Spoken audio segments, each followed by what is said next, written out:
Olá, meu nome é Pablo Vilaça, eu sou crítico de cinema, diretor do site Cinema em Cena e direto ao vídeo que eu tenho que falar sobre os dias 3 e 4 da Mostra de São Paulo. Bom, ontem eu vi três filmes. O primeiro foi quarta-feira, um filme iraniano que gira em torno de uma família.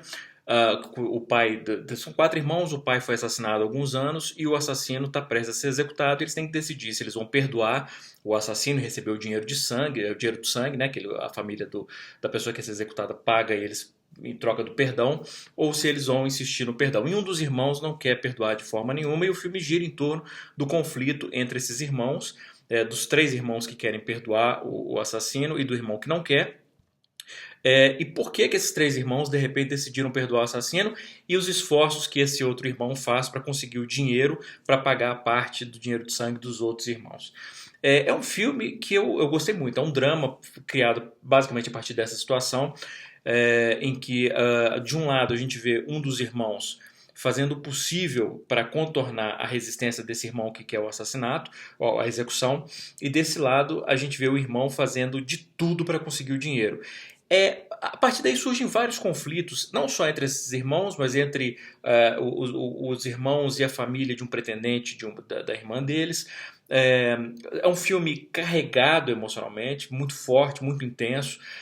Os personagens são personagens muito bem definidos, todos os irmãos têm personalidades muito claras e a gente entende as motivações de cada um. A gente entende mais que as motivações, a gente entende inclusive a dualidade de cada um em relação à posição de quero fazer isso, mas não quero por outro motivo, ou me sinto compelido a agir de outra maneira.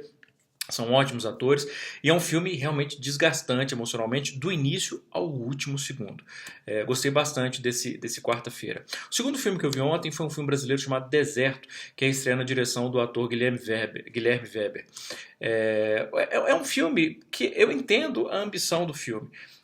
Primeiro, inquestionavelmente, uma fotografia deslumbrante, um design de produção fabuloso, inventivo. O filme gira em torno de uma pequena trupe que está no interior do Nordeste, tentando chegar a uma cidade para se apresentar. E eles chegam numa cidade que está abandonada e eles decidem ficar naquela cidade. E como eles vão passar a morar naquela cidade, eles definem que cada um vai assumir um papel. Um vai ser o padre, outro vai ser o médico, outro vai ser, enfim. E aí começam os problemas do filme. O filme ele tem dois modos de pensar. De um lado, são monólogos sobre como a arte é bonita, como a arte é nobre, como a arte é isso, como a arte é aquilo. É um excesso de tapinha nas próprias costas que começa a ficar muito cansativo. Vejam o que nós estamos fazendo, como é belo, como a sensibilidade do artista é linda. Ok, é o que se espera de um artista. Você não precisa por exemplo, os monólogos do Lima Duarte, por melhor que seja o Lima Duarte, que ele fique repetindo como a arte é isso, como a arte é aquilo outro. E o segundo modo que o filme age é através de uma alegoria em que, quando esses personagens assumem papéis definidos na sociedade, eles começam a agir de maneiras preconcebidas em relação a cada uma das posições, em relação, inclusive, uns aos outros passam a ter preconceito. Por exemplo, um deles passa a ser o negro. Então ele passa a ser discriminado pelos amigos, embora ele seja um senhor branco. Poderia ser uma boa ideia. Em teoria é uma boa ideia, mas na prática o que a gente vê é simplesmente um roteiro que acredita estar sendo profundo demais nas suas discussões, poético demais, mas ele é simplesmente simplista e óbvio. Ele não oferece nenhum grande insight sobre relações em sociedade que não sejam óbvias. E o que é pior, em muitos momentos, enquanto o filme acha que ele está criticando certos preconceitos, ele está agindo com esse preconceito. Por exemplo, o excesso de ofensas para o personagem negro, não só muitas vezes são ofensas absolutamente infantis, mas são ofensas mesmo. Embora o filme tenha, não, olha só, a gente está criticando, não, soa como ofensa. Tem um personagem que é anão. O filme inteiro todo mundo humilha esse anão, faz piada com o anão, ofende o anão. Chega um ponto que você começa a pensar, não, já está ficando ofensivo de verdade. Né? E outra coisa, eu já entendi o que vocês querem dizer, não precisa, né, ficar martelando. E em outros momentos, o filme soa como filme de estudante que está querendo impressionar pelo choque. Vamos incluir uma relação, uma cena de sexo completamente gratuita aqui, outra completamente gratuita ali, uma nudez aqui, uma cena em que alguém vai lamber sangue ali, pra quê? Porque vai chocar. E aí, de repente, funciona como metáfora também. Qual metáfora? Não interessa, vamos colocar que é bacana.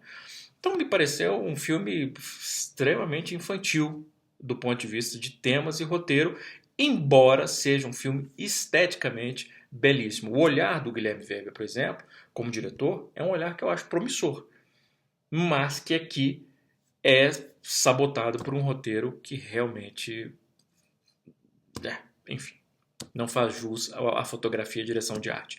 E o último filme que eu vi no dia foi um documentário chamado Profundidade 2, sobre o confronto à Guerra Civil na Iugoslávia, e que conta uma passagem brutal de massacre de civis, que é uma história importante a ser contada, tanto do ponto de vista de registro histórico quanto do ponto de vista político, mas o filme joga fora. Por quê? O que o filme faz? Basicamente ele pega depoimentos de pessoas gravados durante o julgamento, por exemplo, do Milosevic, e coloca isso como off do filme, e cobre esses offs com imagens de rio, ou por exemplo, alguém fala, eu estava com o meu caminhão levando os corpos, aí mostra um caminhão à noite, aí de repente mostra. Então, o filme acaba sendo. Eu até entendo. É uma tentativa dos diretores de não sensacionalizar uma história que tinha tudo para ser sensacionalizada, que é uma história brutal. Só que nessa tentativa eles vão muito para o outro lado, e o filme acaba sendo. Por incrível que pareça, o filme acaba sendo entediante. É como se eles, nessa tentativa de não criar sensacionalismo, eles tornassem aquela história inócua, tirasse o peso daquela história. E isso é uma pena, porque é uma história muito forte, que merecia ser contada melhor. Então, realmente, eu não gostei nada desse Profundidade 2. Outro filme que eu vi foi Redi, que é um filme eu esqueci qual país, mas é a história de um rapaz que ele tá para se casar, e o casamento arranjado, e na véspera do casamento ele se apaixona por uma dançarina e ele fica nessa divisão. Eu caso com essa menina com quem eu já estou noivando há 2 anos, que foi um arranjo de famílias, mas criou uma afinidade com ela, ou essa estranha, que é uma mulher impulsiva, é uma mulher livre, é uma mulher que não precisa ficar usando hijab, é uma mulher que eu posso tocar, que eu posso beijar, com a qual eu posso ir para a cama, com quem eu tenho uma conexão real, embora eu conheça 3 dias e a outra eu conheça 2 anos e nem nunca beijei. Então essa divisão do personagem é uma divisão muito interessante. E o ator é um ator extremamente eficaz, porque o que ele faz, ele adota uma postura que é muito interessante, que é o personagem, em boa parte do filme, é como se ele estivesse realmente morto por dentro. Ele é um personagem inexpressivo, tanto nos momentos felizes quanto nos tristes. É como se ele tivesse anestesiado para a vida. Então, quando ele desperta, um mero sorriso que ele dá provoca um impacto. Uma lágrima que ele deixa rolar provoca um impacto muito maior. Então o filme é um estudo de personagem, acho que já ficou claro isso. É um estudo de personagem eficiente, guiado por um ator que é um ator muito bom. Gostei bastante desse Redi. O outro filme que eu vi foi um filme português chamado São Jorge, que também a ideia é funcionar como um estudo de personagem, a história de um boxeador fracassado que ele começa a trabalhar para uma empresa que compra dívidas para poder, por exemplo, de bancos, de empresas, ele compra o direito dessas dívidas e eles vão cobrar a dívida de quem está devendo, e aí usa intimidação, usa força, que é um problema real em Portugal. Não só em Portugal, mas enfim, é um problema real em Portugal. O filme, inclusive, começa com texto explicando como surgiu essa prática de empresas comprarem dívida e intimidarem os credores. E termina também com um texto explicando, enfim. E esse é o problema do filme. Primeiro que o filme não chega a lugar nenhum. O personagem, embora ele se mostre dividido, e nesse ponto o ator é muito bom, esqueci o nome. É um ator muito bom. E ele mostra essa divisão do personagem, por exemplo, a necessidade dele usar a força, porque ele tem uma família para sustentar, mas ao mesmo tempo ele não quer usar força porque ele tem uma integridade pessoal. E como é que ele se posiciona em relação a isso.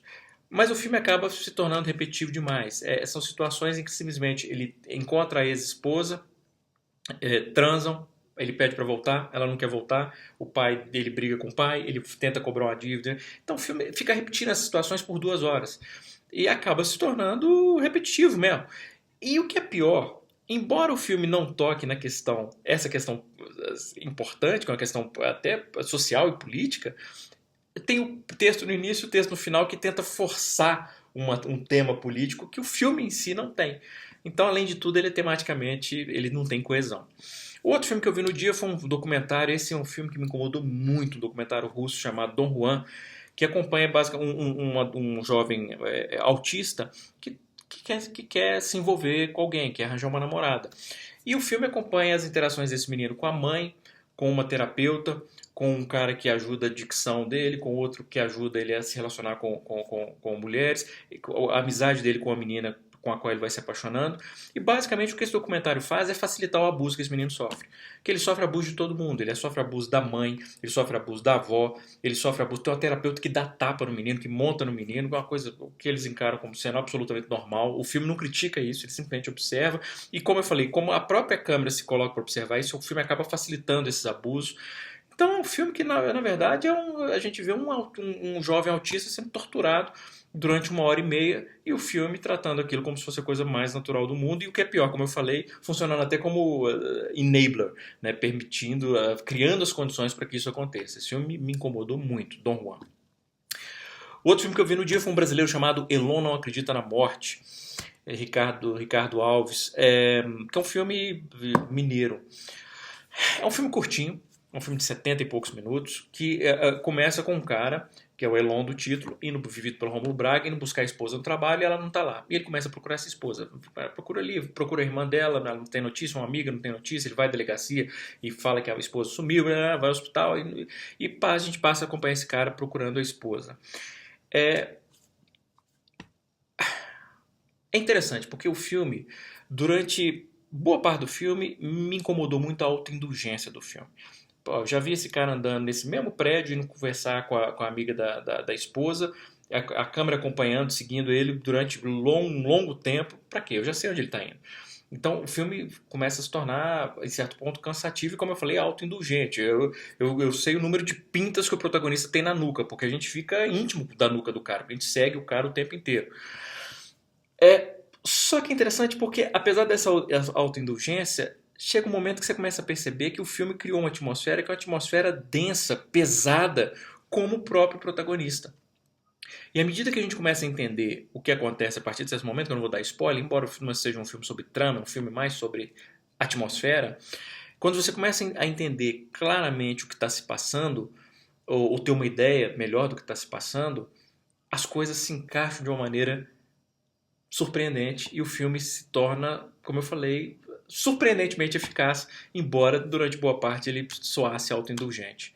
Foi uma surpresa bem agradável esse Elon Não Acredita na Morte. O último filme que eu vi no dia foi Conspiração de Fé, que é um thriller dinamarquês, que conta a história de duas crianças que fazem parte de um culto religioso. Essas crianças desaparecem e os detetives descobrem que isso está relacionado ao desaparecimento de outras crianças ao longo dos anos, enfim.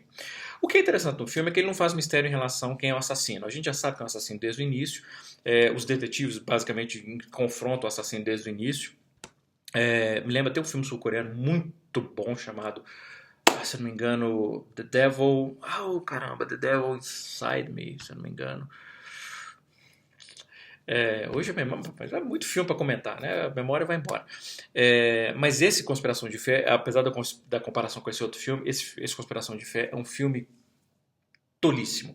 Embora ele funcione moderadamente como thriller em boa parte do tempo, ele desaba no terceiro ato e vira uma bobageira, com discursos ridículos de vilão, com discursos ridículos de herói, com cenas absolutamente implausíveis. E é um filme que realmente assim, ele desmorona completamente. O que é pior, é um filme que ele acredita que ele está fazendo um comentário religioso sobre fé, sobre falta de, sobre fundamentalismo, e na verdade está fazendo comentário nenhum sobre nada. Ele vê todo mundo com preconceito. E o que é pior, falar em preconceito, em certo momento o herói do filme, ele solta um comentário homofóbico casual, que não incomoda ninguém. Simplesmente ele fala: você tem que parar com esses maus hábitos, como por exemplo o cigarro, e como são maus hábitos o cigarro e a homossexualidade. E você fica esperando, e de repente você só percebe assim: opa, peraí, o herói é homofóbico. Ok, poderia criar um herói multifacetado, mas isso também não é usado. Ele não é multifacetado nesse sentido. Ele é herói em todos. Ele só é homofóbico. Por nada, de graça, gratuitamente. Enfim, então o filme... Conspiração de fé. É isso. Um grande abraço e bons filmes.